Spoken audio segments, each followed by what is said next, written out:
All right, I do kind of love how the other astronauts, so Stephen Bowen is the veteran, four times he's been there. Everyone else, it's their first time. First time up. That's remarkable to fly with a veteran like that, and he's going to teach them a thing or two. Okay, we want to bring in our veteran, Space Coast Bureau Chief Scott Heidler, back into our conversation. So, Scott, the launch is just moments away. In the final moments before takeoff, walk us through what happens in the days and weeks ahead. Sure, yeah, right now, let me just update you exactly where we are. The strong back, which is that base right behind the Falcon 9 and then the Dragon capsule, that retracts a little bit, or I should say just kind of bends back a little bit. It releases, then bends back a little bit. That has happened. The control for the capsule has already been put online, and I think right now within the next couple of minutes or a couple of seconds, the fueling will stop. Unlike when we saw with the Artemis SLS, you have the fueling take place and that's done and then it sits for a bit. Here, the fueling on a Falcon 9 rocket goes almost right to launch. And then once we get to the launch stage, that's when we see the ignition fluid, and that's where we had that scrub, the issue that prompted the scrub on Monday. So that's where we are right now. So things are really kind of moving forward. What happens after this? It'll obviously blast off and there'll be stage separation. The first stage, that booster will come back down, land on an autonomous drone ship out in the ocean, and then the Dragon capsule will continue on. It has about 25 hours of flight to catch up to the International Space Station, and that's when they'll dock. Crew 6 will dock on the International Space Station early Friday morning, and then that's when things get going. So right now, things are looking good. These are these last minutes that, on Monday that an issue arose, but right now we're not getting any indication of that. The fueling has been going fine. The systems checks have been going well. So let's listen to how it's going down.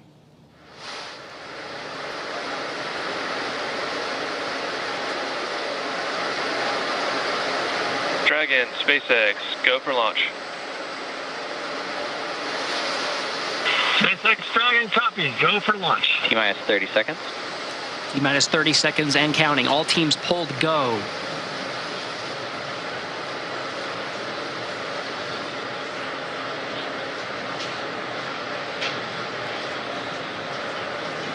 seconds. Ready for an on-time launch for the instantaneous T-minus 10, 9, 8, 7, 6, 5, 4, 3, 2, 1. Engines full power and liftoff. Crew 6, go Dragon, go Falcon. Now launching on Endeavour's fourth flight to the International Space Station. Vehicle pitching down range, 1.7 million pounds of thrust provided by the 9 Merlin 1D engines on the first stage. Hearing good calls, stage 1 propulsion is nominal.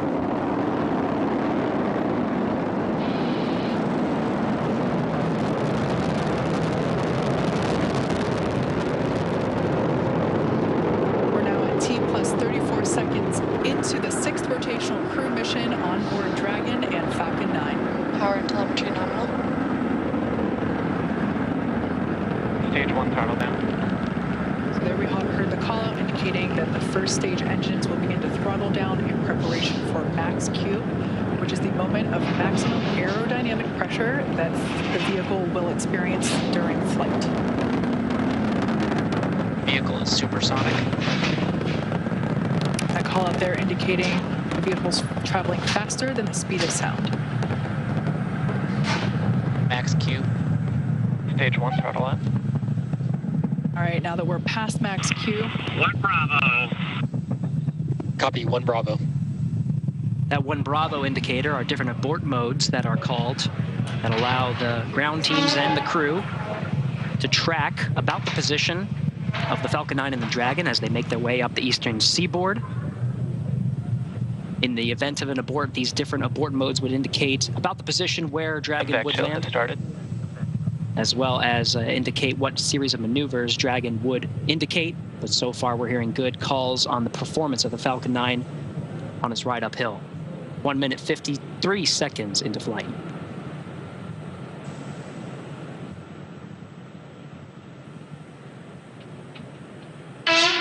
We're about 30 seconds away from main engine cutoff, which will be followed quickly by stage separation and second engine start.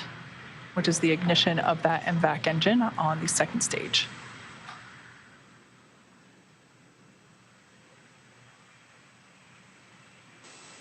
Now about 10 seconds away from main engine cutoff.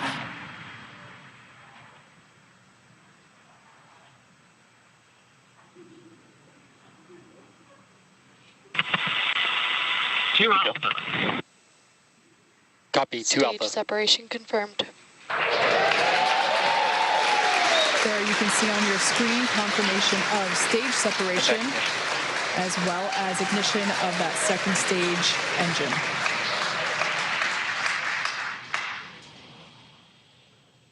Second stage is now carrying the Crew 6 astronauts to orbit. Beautiful view there on the left-hand side of your screen coming from the first stage, which, as you can see, is still gaining in altitude. It has not yet reached its apogee. A beautiful view of the Florida Space Coast there in the background. Meanwhile, we're tracking good performance on that MVAC engine. On the screen to your right, we'll be hearing periodic performance calls about once every minute of the status of the trajectory of the second stage and the Crew 6 astronauts that are inside Crew Dragon Endeavour. We'll also be hearing call-outs, Bermuda. just like you heard just there, as we pass over the various ground stations along the ascent track. Dragon, SpaceX, nominal trajectory. There's that performance call-out. Dragon acknowledges nominal trajectory. As for the first stage there on the left-hand side of your screen, that first stage still gaining in altitude, although that gain is slowing down. It will be making its way back down to Earth, landing, attempting a landing on our drone ship. Just read the instructions, which is located off the Florida coast by a couple hundred miles.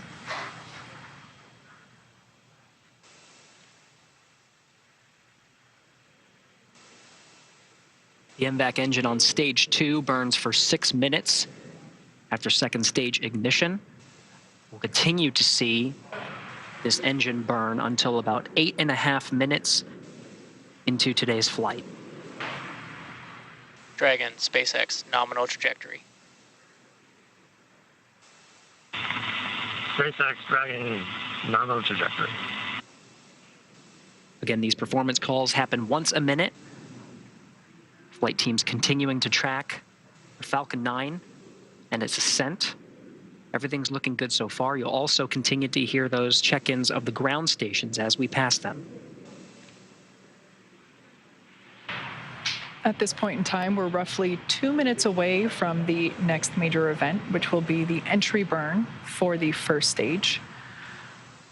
We will relight 3 engines, 3 M1D engines on that first stage to help slow the vehicle down as it re-enters the Earth's atmosphere. We're approaching 200 kilometers in altitude. It's about 124 miles. Meanwhile, velocity, Dragon, SpaceX, nominal trajectory. good trajectory calls, about to pass 12,000 kilometers per hour. SpaceX Dragon acknowledges nominal trajectory. It's about 7,500 miles per hour.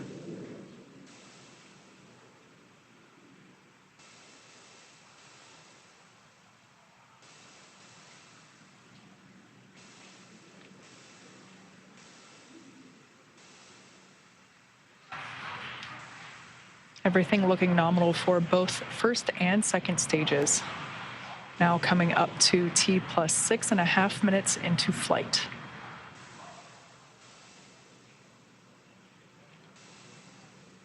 Mostly what we're hearing now are the performance calls in the second stage. In about a minute is when we'll see a series of events in rapid succession. It's been a pretty good pace since second stage ignition. Less than a minute from now, we'll start to see Dragon, more action on the SpaceX, first stage. Nominal trajectory. SpaceX Dragon nominal trajectory.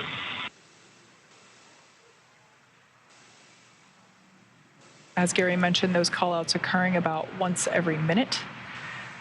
Now we're about 20 seconds away from the first stage entry burn. That burn will last about 30 seconds and help slow the vehicle down as it re-enters back into the Earth's atmosphere. Stage 1 entry burn startup. And there you can see Stage 2, FTS has safed. on your screen that first stage entry burn has begun. That booster sees high drag, which actually scrubs roughly 70% of the velocity by the time that the landing burn begins. So about another 10 seconds of this entry burn. Again, 3 engines relit, the center and 2 Stage 1 radial entry burn engines. shutdown. And conclusion of that entry burn. Meanwhile, good performance on the second stage. Since second stage ignition, we've been in a 2 alpha abort mode. The next abort modes will happen in rapid succession to Bravo, to Charlie, Delta, Terminal and Echo. guidance. Each indicating different series of maneuvers in the event of an abort scenario. But as you've been hearing through the periodic checks, we're seeing good trajectory, good performance on the Dragon and Falcon 9. Seco, second stage engine cutoff, would be coming at 8 minutes 48 seconds. We're coming up on that event. SpaceX Dragon Shannon. Stage Shannon. 1 Copy, transonic. Shannon. Now off the coast of Shannon, Ireland. Standing by for Seco.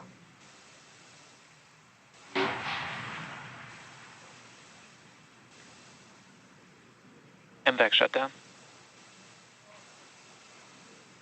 Stage 1 landing burn.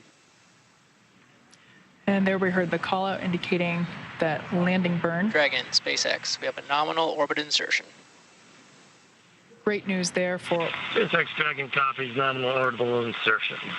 great Launch news escape system disarmed. for Dragon Endeavour. Stage 1 landing leg deployed. Attempting to land on our drone ship. Just read the instructions. Stage 1 landing is And there you can see on your screen, and also indicated by the cheers behind me, Signal.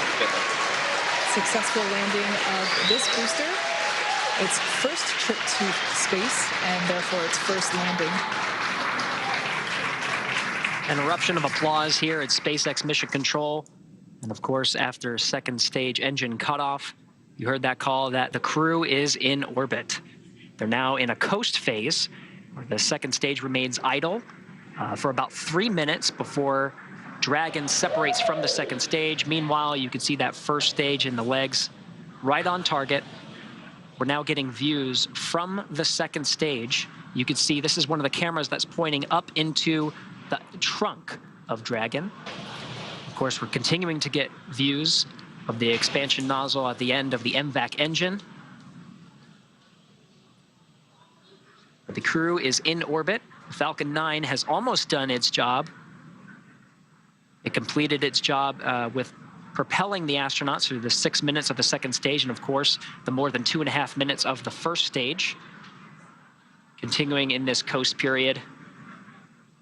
We're heading to about the 12-minute mark after launch. So we're approaching 11 minutes right now. But it's great to see the crew in orbit. Of course, we are waiting for that separation. You can see this view right here of the MVAC engine. The second stage really in just an idle position, really just coasting, not many commands being issued from the Falcon 9. But of course, at the very end, we'll actually issue the command for separating the Dragon from the Falcon 9. You'll see a series, you may see a series of burns. The Draco engines on the service section of the Draco will fire and increase separation distance from the second stage. Once again, live view there from the second stage looking up into the trunk, which of course is the unpressurized section that goes along with the Dragon capsule to the International Space Station. That's where we are able to store basically cargo that is able to be exposed to the vacuum of space. So a great view there looking up into the trunk. That will be hopefully the first views that we get of that separation event, which we're expecting here any second.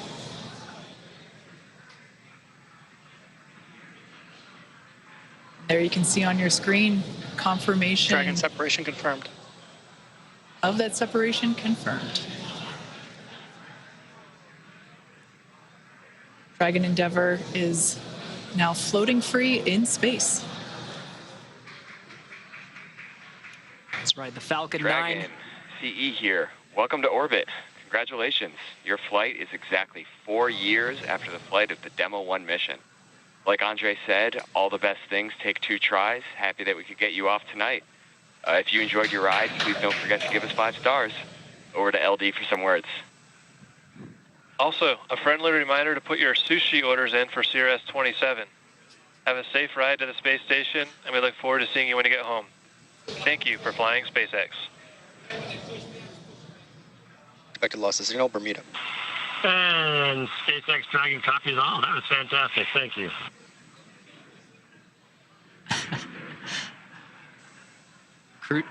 The Crew 6 astronauts, of course, having a strong bond. And SpaceX Dragon, we'd like to really, for the great ride to orbit today. It was greatly appreciated. May have taken 2 times, but it was worth the trip. And I guess I'll pass it over to Woody for some words. Yeah, SpaceX Dragon, just want to say as a rookie flyer... Can you move your water bottle? It's an absolute miracle of engineering, and I just feel so lucky that I get to fly on this amazing machine. Thanks to SpaceX, thanks to NASA, Commercial Crew Program, and our international partners. All right, so the astronauts are on their way. They have separated from the 2 rocket systems, which did their job and looked like they did a great job. They're in the Endeavour capsule right now, the Dragon capsule named Endeavour. Its 4th trip to the International Space Station. It certainly knows the way. Yeah, and the International Space Station is about to get a little more crowded in 24 hours because they're meeting up with Crew 5, and Crew 5 has a little handover that they need to do. So they're going to stay there until at least March 6th. And so it's going to be a busy time up there. Let's get over to our Space Coast expert. We have Scott Heidler live for us. Scott, it's a nail biter every time. It certainly is, but what a beautiful sight it was. And, you know, it's even more tense because there was a scrub on Monday. So you're thinking, oh, is it going to be the same issue or is there going to be another issue? But went off perfectly, right on time. And what's really interesting now, as you mentioned, you know, there's going to be this crew handover.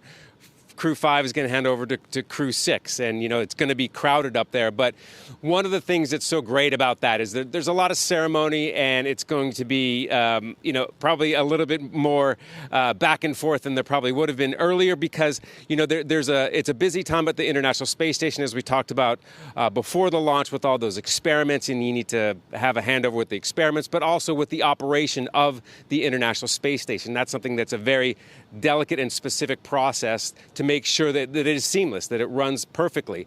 What's also interesting is, you know, there has been a little bit of an issue with spacecraft up there because there was a Soyuz craft that was damaged, believed to be a micrometeor that hit a cooling line that had to be, that capsule had to go back down to Earth and a replacement had to come back up. That team, there was an American on that team, there is an American on that team, they have to stay for an additional 6 months. So, you know, with the rotations with these crews, it's very, very specific. So that kind of threw things off kilter a little bit. But because of the coordination with the international partners, with NASA, with the commercial partners, it was able to move ahead smoothly, which is really a good exercise when you think about hopefully nothing like this happens before where a craft is damaged. But it's inevitable that there will be issues. The more crowded it gets up in low Earth orbit, the more crowded it gets and more busy it gets on the International Space Station. So that was kind of a good exercise. But yeah, it's going to be a bit crowded right now, but a really good exercise for everybody who's up there right now. Yeah, and let's not, you know, pass over the symbolism of what this mission represents. 2 American astronauts, an astronaut from the United Arab Emirates, and Scott, an astronaut, a Russian cosmonaut. And at this time where we are in the world, this is something that's really good to see. Absolutely, yeah. And what was very interesting is, you know, this is the second NASA SpaceX commercial crew mission that it has a Russian cosmonaut on board. When the Crew 6 team arrived last week, I actually asked the commander, Stephen Bowen, about that. I asked him, I said, you know, how difficult is it, or what is the process when you have, you know, years? This team has been training for years, Crew 6 has been, for the last 2 years. Think about what's happened with the relationship between the United States and Russia over those last 2 years. And I asked him, is there a conscious effort, part of the training, that you sideline that and you say, okay, these issues, these subjects can't be discussed? And he said no, because it's never brought up. He's like, all of us have the eye on the prize, and that is training for a space mission, training to go up to the ISS, the International Space Station, for 6 months. He's like, there wasn't a conversation that had to be carried out because they were so laser focused on what the job was at hand, and they're professionals. So it was very interesting for him to kind of put it that way, because I would have thought that, you know, maybe with the camaraderie, maybe with some, you know, words from higher ups that said don't touch these, don't go near these issues. He said they didn't have to because they were just there for the training and for the mission.